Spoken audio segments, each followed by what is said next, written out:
Understanding the pelvic anatomy is very difficult. We don't get to understand what is true conjugate, what is diagonal conjugate, what is plane of greatest pelvic dimension, what is plane of least pelvic dimension. Now don't worry. In this video, we'll be covering everything in a very simple way, and by the end of the video, these diameters will be very clear in your mind. So make sure you see this till the end. So consider pelvis like a house. It is a house which has an inlet door. So this inlet is a door. It is not an area. It is a flat surface. It's a door for coming in. Similarly, there is a door for going out, and that is anatomical outlet. So again, anatomical outlet is also a flat area. It's a flat surface. So if I can draw this here,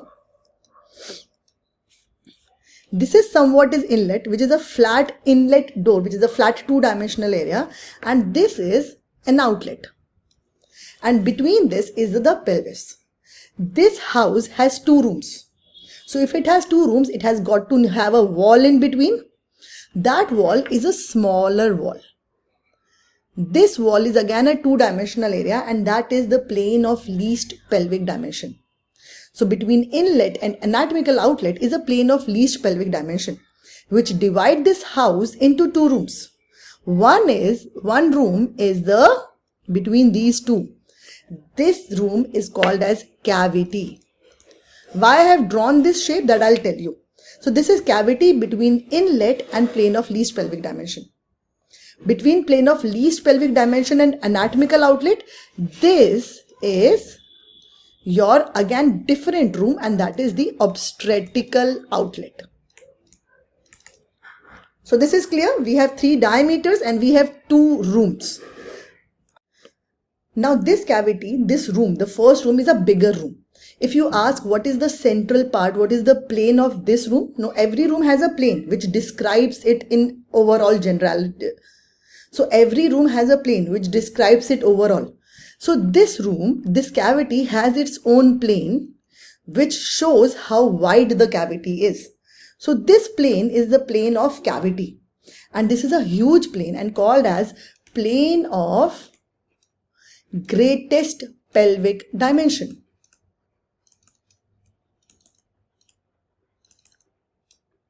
Right? So this is the inlet door. This is the anatomical outlet. And in between is the plane of least pelvic dimension. The plane in the cavity is the plane of greatest pelvic dimension. Done? This much is clear. Now starting with this inlet. Okay, now I must take this to here. Right. So if we want to discuss about inlet, so discussing inlet is not that tough. Inlet is a two-dimensional surface that we have got. It is of 3 types. First inlet is the anatomical inlet. Anatomical inlet is that one that is running from superior border. Can you see the superior border of pubic symphysis? From the superior border of pubic symphysis to sacral promontory. This area, this one is the anatomical outlet, inlet. And the diameter of anatomical inlet is 11 centimeter. From superior border of pubic symphysis to sacral promontory. Now another diameter is, can you see this prominence? This prominence on the posterior surface of pubic symphysis. From this prominence again to the sacral promontory. So it means from the midpoint of pubic symphysis to the sacral promontory is the obstetrical inlet. Obstetrical inlet is the smallest of all 3 inlets. The diameter of obstetrical inlet is 10 centimeter. Third inlet is the diagonal conjugate. Okay, so one we got the anatomical, instead of calling it inlet, we call it conjugate. Anatomical conjugate, then we got obstetrical conjugate, now we got diagonal conjugate. Diagonal conjugate ka kya significance hai? It has only one significance, and that is that we can measure it. So if a woman is in labor and the labor is not progressing, first thing I want to know about this pelvis is that whether the door is of sufficient size or not. मैं किसी घर में घुस सकती हूँ या नहीं? For knowing this, I want to know the door size. If the door is smaller, then it doesn't matter how big the house is. If the door is smaller, it is not allowing me inside. It doesn't matter the size, whatever size of the house is. right? So first thing which I check in a woman of prolonged labor is inlet.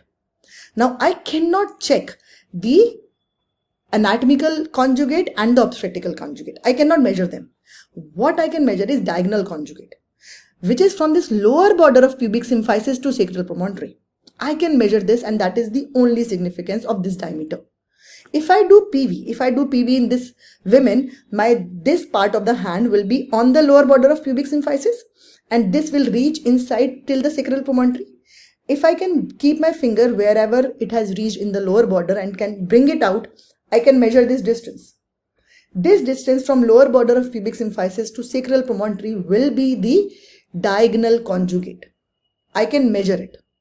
And from diagonal conjugate, I can easily calculate obstetrical and anatomical conjugate. I'll show you how. And once I have calculated it, I'll know whether it is spacious enough or not. Right? So coming to the diameters. So as I told you that inlet is of 3 types. So in the inlet, this inlet surface has 2 diameters in antero-posterior direction. This inlet is mainly round, but the transverse diameter is longer compared to the AP diameter. This is a gynecoid pelvis where the inlet is round and transverse diameter is more.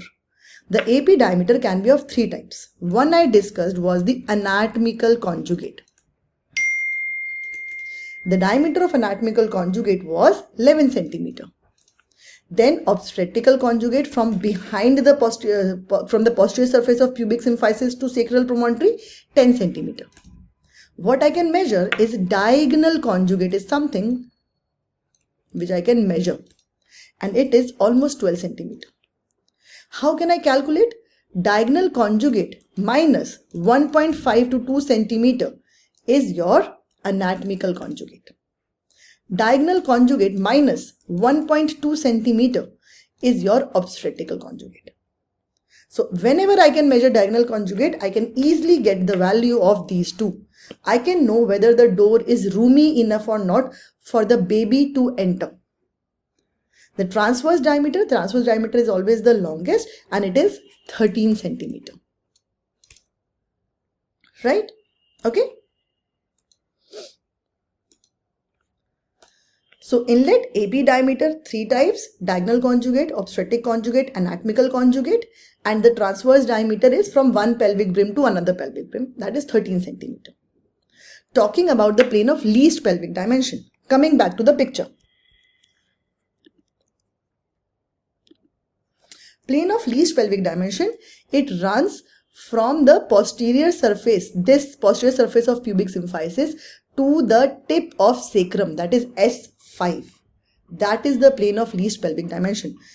It runs from the area of bilateral ischial spine. So it runs from posterior border of pubic symphysis. It is the same area which passes through these ischial diameters and reaches the S5. It is the plane of least pelvic dimension. Why? Why? Because here it is somewhat, you can consider it like this shape. It is the area which is in between the ischial spines. So the transverse diameter is only 10 centimeter and the AP diameter is also very less, 10.5 centimeter. Right? So this much is clear that we have one inlet, then we discuss the plane of least pelvic dimension, and now we have to discuss the anatomical outlet. Again, a third plane. Anatomical outlet, now let's go.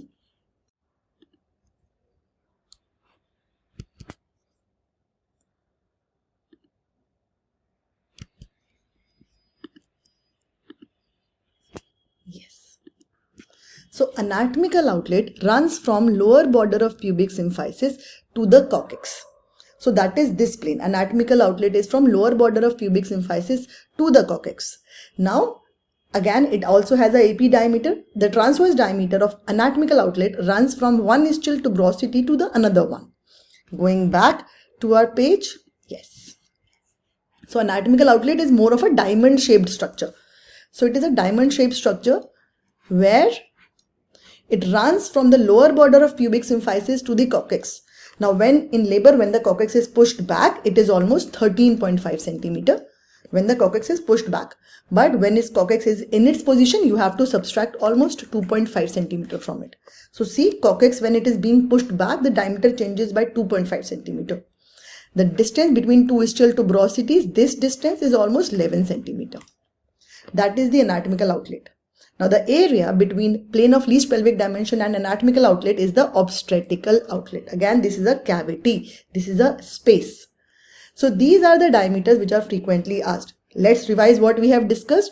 We have discussed that inlet is a rounded door in which the AP diameter is of three types: diagonal conjugate, that we can measure, anatomical conjugate, and obstetrical conjugate. Among these three, which is the smallest? This is the smallest. The transverse diameter is 13 centimeters, roomy enough. Then comes the plane of least pelvic dimension, that is running from posterior border of pubic symphysis to S4, S5, and transversely it is running from interischial distance. It's a small diameter where vertical diameter is 10.5 and the horizontal is 10 centimeter. And then comes the anatomical outlet. Anatomical outlet is from lower border of pubic symphysis to tip of coccyx. I told you this cavity is a roomy cavity, and this cavity has its own plane which describes it that how roomy the cavity is. This is the plane of greatest pelvic dimension. The plane of greatest pelvic dimension runs from the posterior border of pubic symphysis. Pubic symphysis की posterior surface से till S2, S3. This is a roomy plane which lies just in between the cavity, describing how huge the cavity is. So plane of greatest pelvic dimension is from posterior surface of pubic symphysis to S2, S3. So this is all about the various diameters and the areas in the pelvis. Based on the shape of inlet, we have different types of pelvis. Somebody who has this rounded circular inlet is a gynecoid pelvis. Somebody who has an oval inlet is anthropoid pelvis. Somebody who has an heart-shaped inlet means the inlet is narrow from anterior area, that is an android pelvis. So that is how it is being classified. I hope it was clear.